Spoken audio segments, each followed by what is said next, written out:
kami dalam dialog Zona Bersih Membangun Negeri Tanpa Korupsi.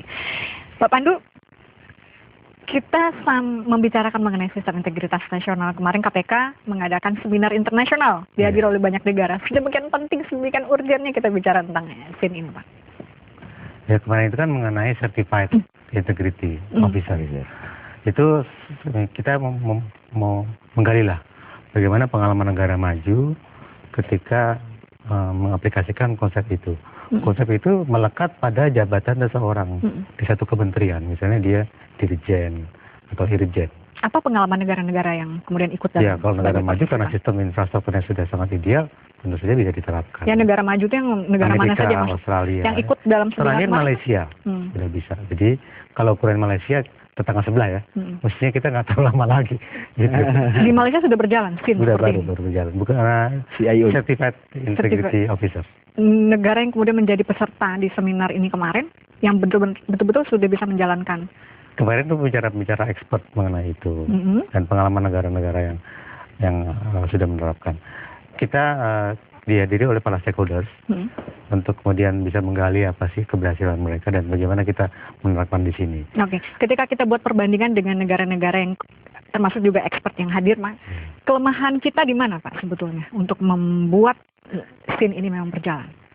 Sebenarnya kita tuh kebanyakan konsep ya. Miskin aplikasi. SIN aja belum jalan, belum lihat bentuknya. Pemerintah belum menerapkan tolak ukur SIN seperti apa, bagaimana konsep ke depannya. Gitu. PBK aja kita baru MOU dengan Menpan, Ombudsman, dan KPK untuk menerapkan itu. Jadi kami baru mulai beberapa wilayah, udah mulai menjangkau banyak hal. Jadi menurut saya sih ini sebagai wacana bagus. Wacana bagus. Kemudian kita sesuaikan dengan kondisi Indonesia. Kita memang senang berkamuflase soalnya, Pak.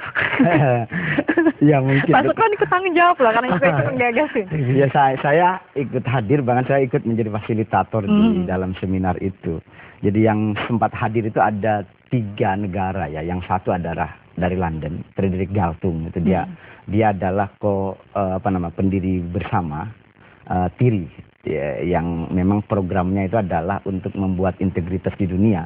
Itu jaringannya internasional, ada di Cina, ada di Arab, ada di kita. Di kita sendiri jaringannya, selain ada perwakilan TIRI, ada IEN, Indonesia Integrity Education Network, di mana saya sekarang sebagai ketua dewannya. Nah, di dalam pertemuan itu memang kita membandingkan antara 3 negara itu yang mudah-mudahan kita bisa mengambil ini. Memang di seminar itu yang dibicarakan bagaimana kita melakukan certified integrity officer itu, CIO. Nah, memang setelah diteliti ternyata yang punya CIO itu justru Malaysia gitu ya. Yang lainnya yang dipentingkan itu adalah pada betapa pentingnya yang tadi disebut oleh Pak Pandu tadi, Island of Integrity tadi itu ya. Jadi kalau misalnya semua perguruan tinggi menjadi Island of Integrity misalnya, nah itu akan membuat Indonesia akan dikepung oleh integritas sehingga tapi pertanyaan saya bisa nggak? Ya memang semua. Kalau soal sebagai akademisi, kalau saya meyakini tentu saja dimungkinkan, itu bisa, hanya memang butuh waktu. Dan banyak variabel juga di situ sebetulnya. Ada banyak variabel. Saya sering diledekin oleh teman-teman dari BAR seperti misalnya Frederick Galtung itu. Anda melakukan pendidikan integritas anti korupsi, sementara katanya di kampus-kampus itu kan bagian dari administrasinya, birokrasinya, bagian dari kementerian itu. Saya bilangin bahwa yang ini tantangannya saya bilangin. Nah, bagaimana ini pendidikan ini bisa kita jadikan bagian dari Island Integrity, maka beberapa program dengan teman-teman di 97 universitas yang di bawah IEN itu ya, itu sedang membangun bagaimana kampus menjadi zona integritas misalnya. Dimulai dengan cara apa? Nah, sekarang ini sedang dilakukan upaya tentu saja dari mulai 2005 sebenarnya pendidikan anti korupsi, sekarang diubah menjadi pendidikan integritas anti korupsi.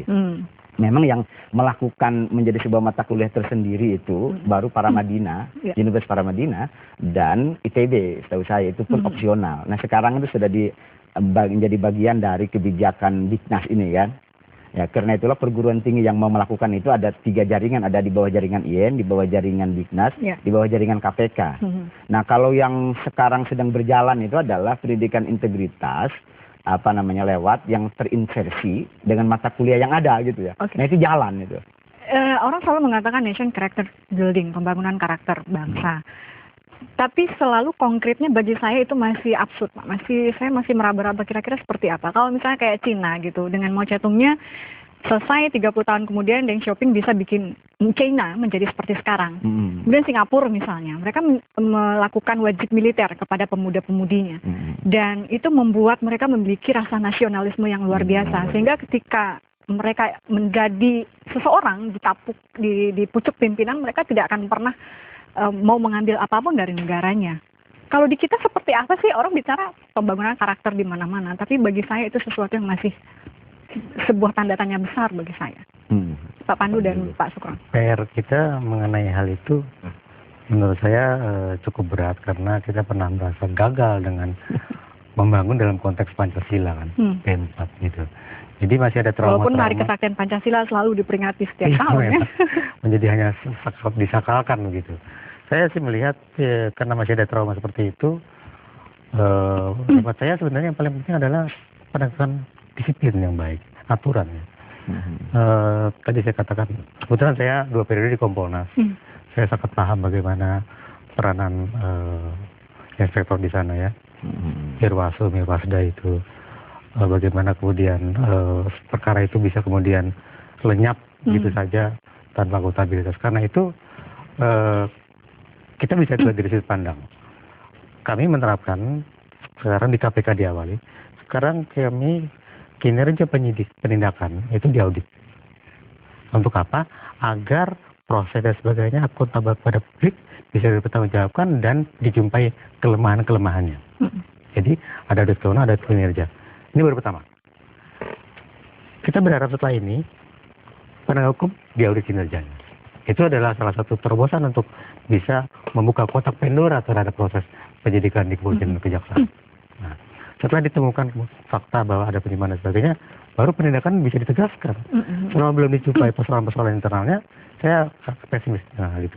Jadi, lagi-lagi saya menekankan, peranan inspektorat begitu sangat penting dan KPK berkepentingan untuk menjadikan mereka sebagai penyandang tangan KPK. Gitu. Nah, kalau saya lebih mudah, kita lebih mudah bicara mengenai lembaga dan kepentingan ketimbang bicara mengenai bangsa yang sangat luas ini. Tadi kita sepakati bahwa, tadi sudah kita bicarakan bahwa kita lebih banyak mengatur hal yang sifatnya formal, bagaimana kondisi di pemerintahan, di eksekutif dan sebagainya. Sementara kita tidak menjangkau sedikit bagaimana kondisi di rumah dan di situasi sosial mereka gitu. Yang ini belum selesai, bagaimana kita bisa ke belakang gitu. Iya, kalau saya lihat memang sih ada banyak kritik pendekatan ini. Di antaranya adalah kita pernah melakukan hal yang sama dulu lewat pendidikan Pancasila. Karena itulah pendidikan integritas ini itu adalah modelnya itu beda. Pertama, yang ditekankan itu bukan saja kognisi, tetapi afeksi dan konasi. Afeksi itu persoalan rasa. Misalnya mahasiswa itu kalau di dalam ujian ditanya itu misalnya bagaimana perasaan Anda kalau Anda melihat seorang koruptor gitu kan. Nah, yang diteliti apakah kalau dia misalnya merasa muak dengan berbagai argumentasinya, itu berarti menunjukkan itu. Termasuk konasi. Konasi itu kehendak ya. Apa yang akan Anda lakukan kalau misalnya di lingkungan tempat tinggal Anda terjadi korupsi gitu. Nah, itu saya kira, dan karena selama ini memang pendidikan kita ini banyak kritik terhadap model pendidikan kita yang terlalu menekankan kognisi, karena sebagai bagian dari kapitalisme global dan lain-lain tadi itu. Maka kita ingin mengubah ini dengan model yang lebih tadi itu, menyentuh tiga-tiga seperti teori taksonomi Bloom gitu ya. Selain itu, pendidikan ini juga tidak saja indoor, tetapi outdoor activity. Jadi mahasiswa diminta juga untuk melakukan beberapa riset sosial dan lain-lain gitu ya, yang terkait dengan persoalan integritas ini, termasuk dibawa kunjungan misalnya ke beberapa pengadilan tipikor atau ke penjara dan lain-lain. Sehingga diharapkan itu ketiga unsur kognisi, afeksi dan konasi itu tersentuh. Maka diharapkan kita ingin memotong generasi koruptor itu lewat pendidikan ini gitu ya. Diharapkan mereka itu ketika masuk ke CSO, Civil Society Organization, mereka kuat di sana, Yang selama ini saya kira CSO seperti media, terutama saya kira lembaga seperti ICW itu kuat di dalam persoalan integritas ini gitu ya. Kedua itu adalah di parpol gitu. Diharapkan parpol ke depan generasinya menekankan ini gitu ya. Termasuk adalah di private sector, terutama adalah di beberapa kementerian tadi itu. Tetapi tentu kalau banyak dia kan gini, persoalannya kalau di dalam teori sosiologi itu seorang baik oleh karena dirinya atau karena faktor sosial itu kan. Kalau Durkheim itu bilang itu kan karena faktor sosial. Jadi kalau dia baik sendiri sebenarnya belum berintegritas gitu ya. Karena dia disebut berintegritas kalau dia mau mengatakan itu tidak berintegritas pada orang lain dan mau menggerakkan untuk menegakkan sisi integritas. Jadi kita melihat sistem ini ingin menjadi bagian dari apa yang tadi disebut SIN tadi itu, sistem integritas nasional. Pak Sukron, ketika kemudian kita sudah, katakan lembaga pendidikan, kemudian dunia pendidikan bisa membentuk seseorang memiliki integritas personal. Tapi yang membuat orang menjadi berubah adalah ketika sosial tidak memungkinkan dia tumbuh dan berkembang dengan baik. Sosial bukan wilayah yang steril. Betul. Lingkungan sosial bisa merubah seseorang ketika tercebur ke sana menjadi pribadi yang berubah. Bagaimana kita mengawas dan mengawal ini? Ya, saya pernah melakukan di dunia muslim saja yang relatif agak bersih justru, yang secara ekonominya itu lebih baik. Demikian juga dengan sistem sosial yang lain. Misalnya dalam kapasitas negara-negara maju seperti yang disebut oleh kemarin Fredrik Galtung itu di London, di Inggris tentu, itu lebih mudah membangun integritas karena tadi itu Pak ya, pilar-pilar yang lainnya sudah cukup baik gitu kan. Tapi lagi-lagi hemat saya memang ini adalah sebuah usaha dan tentu kita harus optimis melakukan ini daripada diem hanya melihat gitu kan. Kalau saya lihat gini ya. Mohon maaf Pak, sebentar. Gimana kalau kita undang masyarakat dulu, nanti Pak Pandu kita kasih kesempatan. Kita undang masyarakat untuk berinteraksi dengan kita terkait dengan tema kita pada hari ini. Anda bisa menghubungi kami di jalur telepon 5743478 atau di 5743476. Baik, silakan Pak Pandu. Iya, saya lihat sebenarnya karena kita paternalistik Pak ya.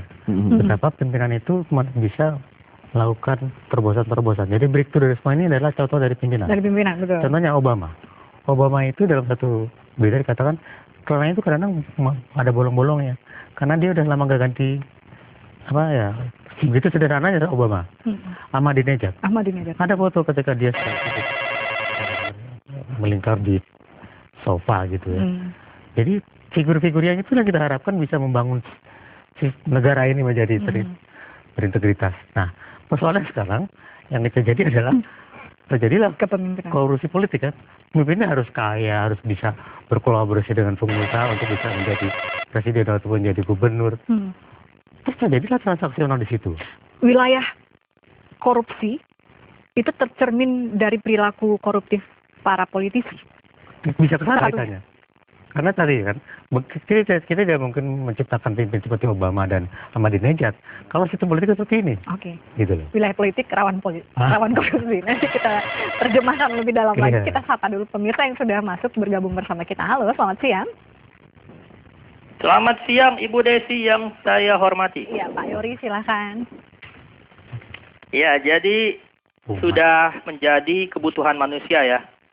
Ibaratnya perlu kekuasaan, perlu kekayaan atau aset kekuasaan itu lewat politik ya, kemudian juga lewat partner atau seks ya, yang kemudian terakhir safety gitu ya. Nah, ibaratnya kalau kapal perang ini ibaratnya kayak politik, ekonomi dan sosial budaya. Sedangkan kapten kapalnya ini yang apakah meluncurkan pesawat jet dari kapal, apakah melempar misail atau segala macam, itu kan kapten ini tergantung dia punya ideologi dengan agama untuk menjalankan resource atau kapal perang yang sebenarnya identik dengan politik, ekonomi, dan sosial budaya gitu ya. Nah, ini bagaimana KPK melihat supaya antara human interest ini dengan ideologi dan agama yang mengkoordinir semua hal itu mencapai selaras untuk masyarakat kita begitu. Terima kasih. Baik, terima kasih. Di belakangnya, halo, selamat siang. Selamat siang, TVRI. Iya, Bapak dengan siapa? Di mana? Saya Samsul Bari Arab nih. Silakan Pak Samsul Bari. Ya begini, negara kita ini memang berbeda dengan negara lain. kalau negara kita ini lebih banyak pengkhianatnya daripada pencurinya begitu. Gitu ya. Dan itu di negara lain lebih banyak dari pengkhianatnya. Begini, pengkhianat kita ini gini, terima gaji juga, curi juga kan gitu. Ya. Jadi begini ya, sebetulnya pengkhianat ini lulusan AMN, APOL dari perguruan tinggi. Ini sebenarnya harus dicabut ini gelar mereka nih kalau mereka korupsi, kalau dia mencuri rakyat. Ini gini ya, itu mata kuliah yang di UI, yang ketua DPR itu mengambil dari pendapat saya. Saya minta sama TPRI, pendapat orang dari desa itu disimpan. Baik. Agar orang Jakarta itu jangan mencontek gitu. Terima kasih. Terima kasih Pak Samsul dari di belakangnya. Halo, selamat siang. Halo. Halo. Halo. Iya, selamat siang, dengan siapa? Halo. Di mana? Selamat siang Bapak, dengan Halo. siapa? Pak Samsul Alam, silakan. Pak Samsu. Pak Samsu, silakan Pak Samsu. Silakan Pak. Gini Mas, saya pikir korupsi di Indonesia itu sudah mengakar dan sangat sulit untuk dan diberantas, karena yang menjadi persoalan yang tidak korupsi itu barangkali hanya faktor tidak ada kesempatan, Bapak. Oke. Pak Samsu, itu saja. Di mana dimulai bibit-bibit koruptor itu? Jawabannya kalau menurut saya di lembaga pendidikan tempat mereka dibesarkan. Baik. Itu saja Pak Samsu. Sistem pendidikan kita itu, halo? Ya, mohon dipercepat Pak Samsu. Kita selalu dituntut untuk memenuhi target dengan berbagai cara. Baik. Akhirnya tidak ada lagi kejujuran di situ. Baik. Itulah awal dari terkikisnya idealisme dari masing-masing mahasiswa atau masing-masing anak didik itu, yang kemudian ketika terjun di masyarakat menjadilah penjahat. Baik Pak Samsu, itu saja. Ya, saya yakin narasumber sudah bisa menangkap pertanyaan Pak Samsu. Di belakang Pak Samsu. Halo, selamat siang. Halo. Ya, selamat siang, dengan siapa, di mana Bapak? Dengan Pak Mariadi di Kebumen, Bu Desi. Silakan Pak. Ini dalam kepentingan politik, ada seseorang yang sering mempelintir bahasa atau merangkai bahasa dengan begitu halusnya ke masyarakat. Padahal di balik itu semua memanfaatkan atas nama masyarakat untuk kepentingan kekayaan pribadi. Dan anehnya itu kadang mendapat dukungan dari seluruh masyarakat gitu. Bagaimana kita cara menjelaskan terhadap masyarakat bahwa perbuatan-perbuatan itu yang sebenarnya dilakukan adalah menyimpang dari aturan. Gitu. Baik Bapak. Terima kasih, Bu. Ya, terima kasih Pak Muryadi di Kebumen. Sudah ada 4 orang penelpon. Kita jawab dulu. Silakan Pak Pandu, Pak Sukron. Iya. Tadi pertanyaan pertama kan mengenai bagaimana KPK melihat ideologi dan agama bisa bagaimana KPK bisa masuk ke ranah itu gitu ya. Ini menurut saya persoalan yang sangat jauh untuk bisa diukur keberhasilannya. Itu karena kan walaupun kita punya zona integritas. Iya, itu di sektor pencegahan memang kita melakukan banyak hal, tapi kita lebih pada persoalan yang lebih luas, tidak hanya membidik persoalan agama dan ideologi. Kita mendidik bagaimana kinerja tata pemerintahan dari sisi LHKPN, kekayaan dan sebagainya itu. Jadi kita tidak mengkotak-kotakkan secara departemental persoalan korupsi, tapi kita lihat pada persoalan yang lebih luas, dan yang ditata oleh KPK lebih pada bagaimana tata pemerintahan itu berjalan dengan baik. Bukan berarti kita tidak menyentuh ranah di luar pemerintahan, kita juga melakukan banyak komunikasi ataupun advokasi dengan teman-teman, dengan kampus-kampus kita membuat banyak jaringan di kampus, misalnya bagaimana kampus memonitor perkembangan peradilan korupsi di daerah. Nah, jadi kita banyak bekerja sama dalam macam penelitian. Tapi dalam konteks membangun sistem itu kita lebih menekan terlebih dahulu pada penyelenggara negara, karena memang di sanalah motor penggerak dari sistem kenegaraan kita. Jadi beda dengan negara lain di mana swasta berperan dominan, di kita pemerintah yang dominan. Karena itulah maka pemerintah kita jadikan fokus. Kemudian tadi ada pertanyaan mengenai bahwa di sini banyak pengkhianat katanya. Saya sebenarnya melihat yang di kita itu budaya malunya nggak ada ya. Budaya malunya kurang. Jadi kita tahu misalnya di Jepang pemerintahan gagal dan sebagainya, mundur tuh. Kalau di kita udah tahu gagal, udah terbidik korupsi, ya pasti setengah mata yang sakit. Betul. Malah dipilih lagi setelah itu. Bukan kalau dulu orang dibilang koruptor ataupun di dalam proses persidangan ini masih terbuka. Sekarang dada-dada. Koruptor dada-dada. Gitu. Bahkan lepas dari lapas diterima pula oleh pejabat yang berpengaruh. Saya pernah menghadiri satu acara penting di kampus ternama. Tamu kehormatannya mantan koruptor. Berarti tidak connect. Emang sangat permisif. Tidak connect antara penegakan korupsi dengan masyarakat kampus misalnya. Tamu kehormatan. Jadi yang ada di kita itu budaya malu dan bagaimana masyarakat mendukung putusan pengadilan. Gitu loh. Kemudian tadi ada pertanyaan mengenai bahwa masyarakat kok cenderung mendukung dari Kebumen ya. Masyarakat kok cenderung mendukung sesuatu yang memang terindikasi korupsi, tapi bukan dicela atau dicatat, malah didukung ya. Saya ini peranan toga dan Thomas ya, tokoh masyarakat itu, tokoh agama itu memang sangat dominan ya. Persoalannya adalah kadang-kadang teman-teman agamawan kita juga menjadi pelaku, Pak. Itu kadang naif juga ya, penelitian kita mengenai persoalan haji misalnya. Bagaimana dana haji itu juga sebetulnya seharusnya memang digunakan menurut kemaslahatan yang baik ya. Tapi justru banyak dimanipulasi seperti itu. Jadi saya melihat peranan agama masih pada tataran khotbah-khotbah. Tapi belum pada tataran kehidupan yang nyata gitu ya.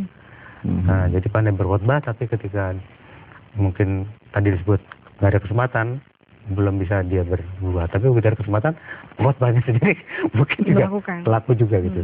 Saya ingat kata Buya Safi Ma'arif mengatakan begini, yang ada di DPR, mohon maaf, yang baca bismillah dan yang tidak baca bismillah sama-sama perilaku, sama-sama korupsi. Gitu. Jadi saya pikir persoalan korupsi memang bukan hanya persoalan KPK, persoalan semua bangsa ini ya. Karena itu kami sangat mengharapkan kontribusi atau keterbukaan berbagai pihak terhadap KPK dan peran Komisi Negara. Itu sangat-sangat signifikan, kan dia adalah oversight board yang dibangun karena kegagalan trias politika di negeri ini, maka diperlukan lembaga pengawas eksternal tadi gitu. Nah, kan ada Kombusman, ada Kompolnas, Komisi Kejaksaan, Komisi Yudisial. Itu nampaknya juga belum banyak dilibatkan di dalam turut membangun korupsi. Oke, silakan Pak Sukran.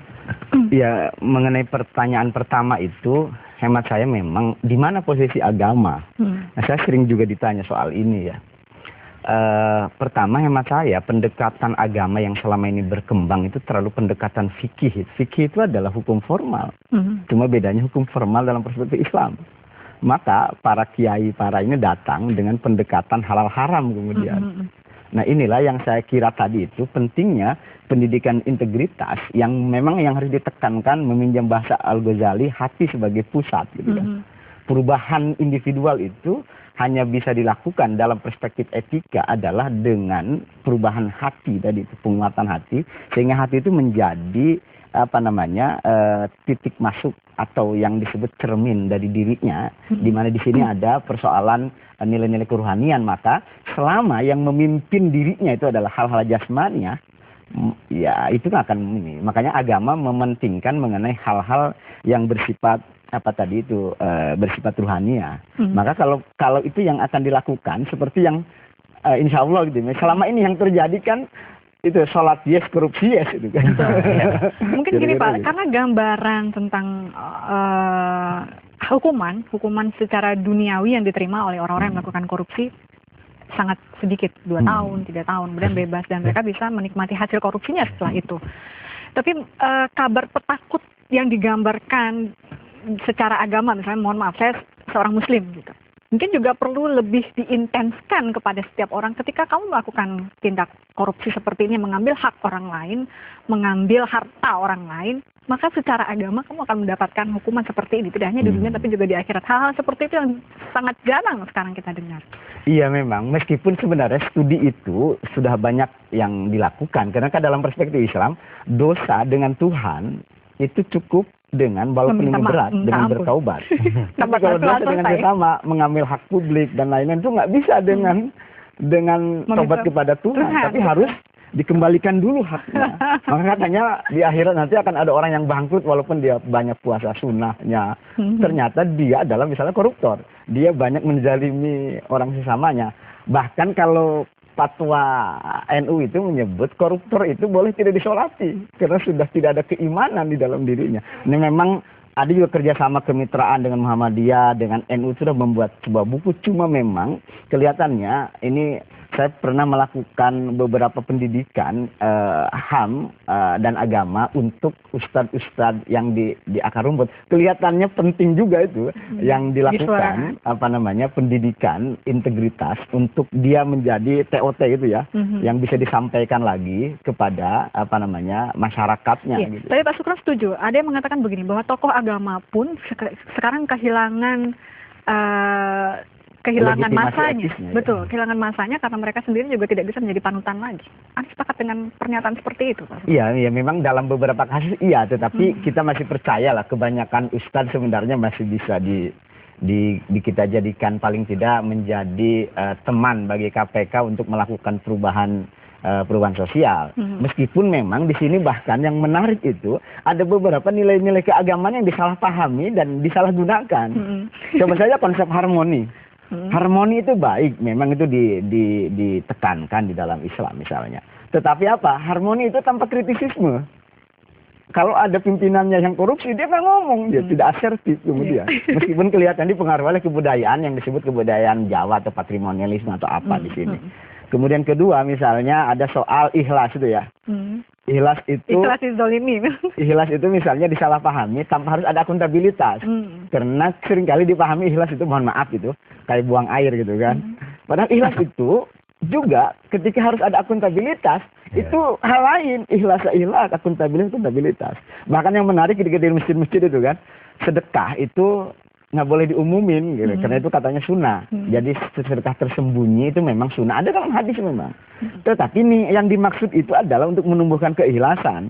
Jadi kalau sedekah dibicarakan siapa yang sedekahnya, tetapi untuk kepentingan melahirkan akuntabilitas dan lainnya itu nggak ada masalah itu disebutkan. Jadi saya kira memang, nah itulah yang sekarang sedang dilakukan beberapa dekonstruksi dalam soal kultural oleh teman-teman di IAIN dan juga kerjasama dengan TIRI, diantaranya adalah isu-isu seperti itu. Nah inilah yang ke depan itu diharapkan memang masyarakat kita yang tadi disebut oleh Pak Pandu itu memang permisif itu ya. Jadi kalau misalnya ada di lingkungannya seorang PNS, kita tahu semuanya gaji PNS berapa, tiba-tiba kekayaannya luar biasa. Melonjak. Masyarakatnya diem saja kemudian, apalagi kalau banyak wakafnya, banyak sedekahnya gitu ya.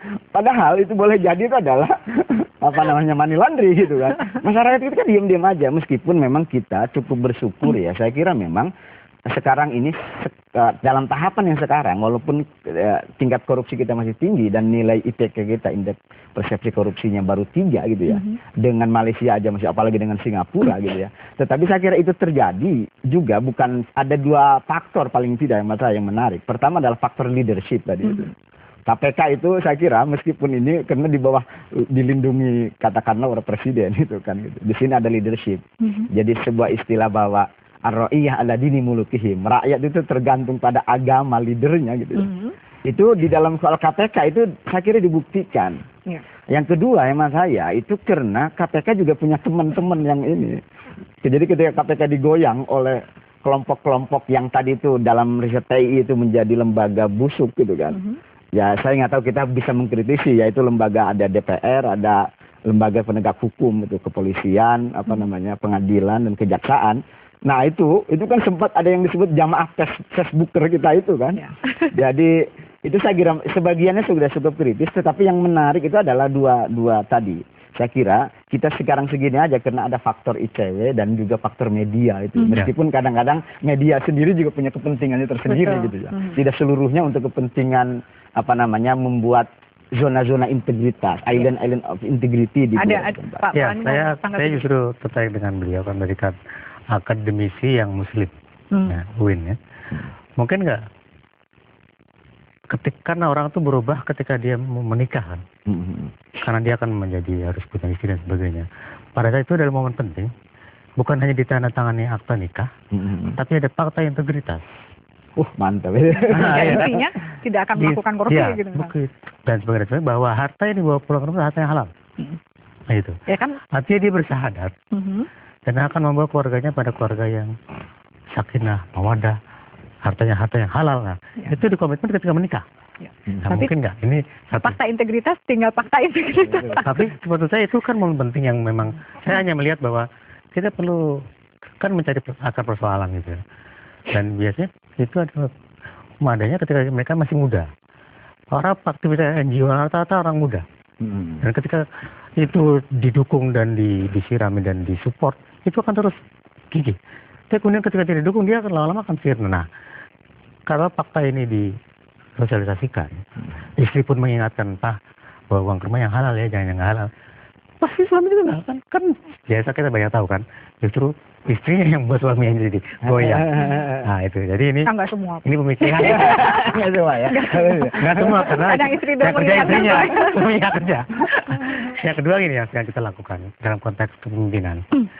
Kami sekarang sedang ini Pilgub DKI ini, kami akan mengundang para calon gubernur DKI KPK untuk kita kasih induksi mengenai bagaimana pemberantasan korupsi. Kita akan menjadi bahan kampanye dan masuk dalam kebijakan yang konteksnya anti korupsi. Baru kita pantau. Jadi kita akan melakukan pendekatan anti korupsi sejak cagup. Nah gitu. Dan saya yakin dia akan datang, pasti dia datang. Mungkin karena berdampak negatif. Baik. Sampai pada capres. Nah gitu. Jadi kita terlibat. Jadi digiring ya? Digiring, dan evaluasi. Baik. Pak, kita sudah sampai di penghujung waktu. Kita perlu membuat semacam catatan khusus untuk tema kita pada hari ini. Silakan Pak Pandu dan juga Pak Sukron. Mungkin silakan dulu. Ya, catatan saya pertama ya beberapa lembaga yang menjadi bagian dari gerakan anti korupsi ya, seperti misalnya CSO, Civil Society Organization, itu memang pertama memang harus diperluas, jangan saja ICW saja, semakin banyak itu semakin baik. Disinilah saya kira pentingnya zona-zona integritas termasuk pendidikan integritas untuk CSO. Kedua, saya kira memang tadi itu tidak single factor itu yang apa namanya PNS itu juga kan kerjasama dengan private sector. Baik. Itu saya kira. Yang ketiga tentu adalah masyarakat itu jangan bosan dan tentu harus menekankan mengenai pentingnya hati itu. Sebab kalau orang berintegritas lebih baik mati ketimbang harus korupsi. Nah itu yang ditekankan itu saya kira. Pak Pandu, singkat saja Pak Pandu, silakan. Ya, buat saya figur pimpinan sangat dominan dalam menentukan membangun masyarakat anti korupsi. Ya.